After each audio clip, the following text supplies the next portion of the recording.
ఇంత జరిగిన తర్వాత షర్మిల గారు మళ్ళీ దగ్గర అవుతారంటారా? ఆత్మ వై పుత్రనామ అసహి, తండ్రి యొక్క ఆత్మే కుమారుడిగా జన్మిస్తుందని చెప్తుంది శాస్త్రం. వైఎస్ రాజశేఖర రెడ్డి గారికి ఒకే ఒక అబ్బాయి వైఎస్ జగన్మోహన్ రెడ్డి గారు. ఇప్పుడు షర్మిల గారి గురించి అందరూ అనుకుంటున్నటువంటి మాట ఏంటో తెలుసా? ఇది మీడియా ముందు నేను చెప్పటం సంచలనం అవుతుందేమో నాకు తెలియదు. అందరూ అనుకుంటున్నటువంటి మాట, నాకు తెలియనిది చెప్పచ్చా?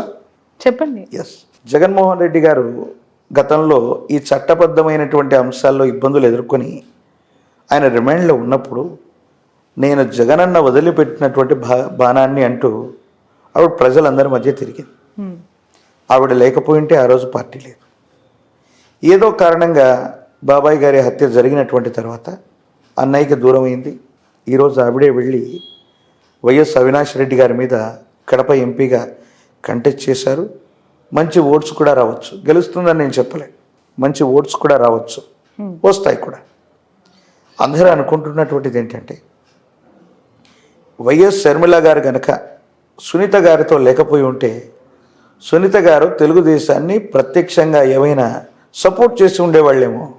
ఓకే, ఆ సందర్భంలో జగన్మోహన్ రెడ్డి గారికి విపరీతమైనటువంటి ఇబ్బంది ఎదుర్కొనేటువంటి పరిస్థితి. షర్మిల గారు ఏ ప్రణాళికతో అక్కడికి వెళ్ళారో సునీత గారిని తెలుగుదేశం పక్షం వైపు కాకుండా కాంగ్రెస్ వైపుగా మళ్లించారు. దేశ పరిస్థితులను బట్టి ఈరోజు బీజేపీ అందరూ అనుకుంటున్నారు చాలా సులభంగా హ్యూజ్ మెజార్టీతో 400 సీట్లు 500 సీట్లు, కానీ రేపు పొద్దున జరగకపోవచ్చు. సమీప భవిష్యత్తులో ఈరోజు బీజేపీ అధికారంలో ఉన్నా లేకపోయినా కాంగ్రెస్ పార్టీ మళ్ళీ ఈ భారతదేశ చరిత్రలో అతి సమీప భవిష్యత్తులో ప్రధానమంత్రిగా కొలువుదీరే అవకాశం. ఉత్తరాన ఉన్నట్టి వంశంబు దేశాన్ని పెక్కేండ్లు పరిపాలించేను, ఇది బ్రహ్మం గారి యొక్క కాలజ్ఞానంలోని వాక్యం. వారి కుటుంబ సభ్యుల్లో చివరి వంశాంకురం ఉన్నంత వరకు భారతదేశానికి అధ్యక్ష పీఠం లేదా ప్రధానమంత్రి స్థితిలో వాళ్ళే ఉంటారు. రేపు పొద్దున షర్మిల గారు సెంట్రల్లో ఉన్నటువంటి కాంగ్రెస్ పార్టీతో సత్సంబంధాలు ఏర్పడ్డటువంటి తర్వాత అన్నయ్యకి ఏదైనా ఆపదొస్తే సహాయం చేయదా?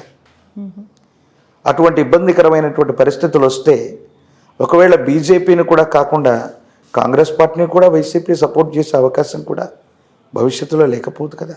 రాజకీయాల్లో శాశ్వతమైనటువంటి శత్రువులు, శాశ్వతమైనటువంటి మిత్రులు ఎవరు ఉండరు అనడానికి ఇదొక పరాకాష్ట.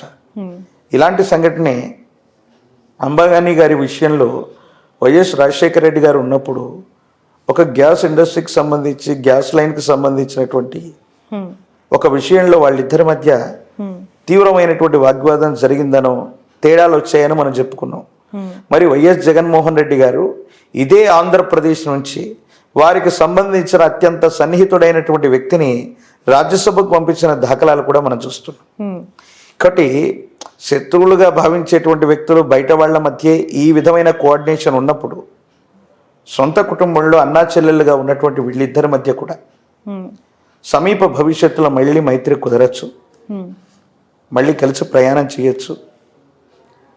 ఇప్పుడు కూడా దాన్ని ఏమంటారంటే రాజకీయ ప్రత్యర్థులు మాట్లాడుతున్న మాట, షర్మిల గారు జగన్మోహన్ రెడ్డి గారు ఒకరికొకరు సహకరించుకుంటున్నారేమో అనుకునేటువంటి వాళ్ళు కూడా ఈ కూటమిలో లేకపోలేదు. సో సునీత గారు బయటకు వచ్చి జగన్మోహన్ రెడ్డి గారి మీద వారి మీద నిజంగా ఒక ఆడబిడ్డ, మన ఇంటికి సంబంధించిన ఆడబిడ్డ కన్నీళ్లు కార్చటం, జనాల మధ్యలోకి వెళ్ళి న్యాయం చేయమని అడగటం, ఇవన్నీ కూడా కొంచెం ఆయన విజయాన్ని ఖచ్చితంగా కాంప్లికేటెడ్ చేస్తాయి. సులభంగా గెలవవలసిన పరిస్థితి నుండి గెలుస్తామో లేదో అన్నటువంటి పరిస్థితికి రావడానికి there is a main factor వారి యొక్క సహోదరులే కారణం. అది సునీత గారు అవ్వచ్చు. వైఎస్ షర్మిల గారు గనక అడ్డుపడకపోతే, సునీత గారు గనక పొరపాటున తెలుగుదేశం పార్టీ నుంచి పులివెందల నుంచి ఎమ్మెల్యేగా కంటెస్ట్ చేసుకుంటే పరిస్థితులు మరో విధంగా ఉండేవి. చాలా ఇబ్బందికరమైనటువంటి పరిస్థితుల్లోకి వెళ్ళిపోయేవి. కానీ దేశకాలమైన పరిస్థితులే కాదు, జ్యోతిష్య శాస్త్ర ప్రకారంగా ఎవరి జాతకంలో ఉన్న గ్రహగతులు మనల్ని అట్లా నడిపిస్తూ ఉంటాయి, అంతే. Okay, right. Thank you so much అండి కృష్ణమాచారి గారు. మరొక ఎపిసోడ్తో కలుద్దాం. ప్యూర్లీ మీ ఆస్ట్రాలజీకి సంబంధించి అనేక విషయాలపైన, ఎందుకంటే ఇదంతా కూడా ఎలక్షన్ టైం, రిజల్ట్ టైం, అందరి ఫోకస్ కూడా పూర్తిగా రెండు తెలుగు రాష్ట్రాల్లోనే కాదు దేశం మొత్తం కూడా ఏ రాష్ట్రంలో ఎవరు గెలుస్తున్నారు, ఎన్ని సీట్లు వస్తున్నాయి, ఇదే పెద్ద క్యూరియస్. దట్టు ఇప్పుడు ఏపీ విషయానికి వస్తే టీడీపీ ఎన్డీఏతో అలానే ఉంది కాబట్టి ఎన్ని ఎంపీ సీట్లు ఇక్కడ వాళ్ళు కొట్టబోతున్నారు అనే ఒక ఉత్కంఠ కూడా కొనసాగుతోంది. Will catch you again. Thank you so much for your valuable time. జై వీరబ్రహ్మజీ. థ్యాంక్ యూ అమ్మా.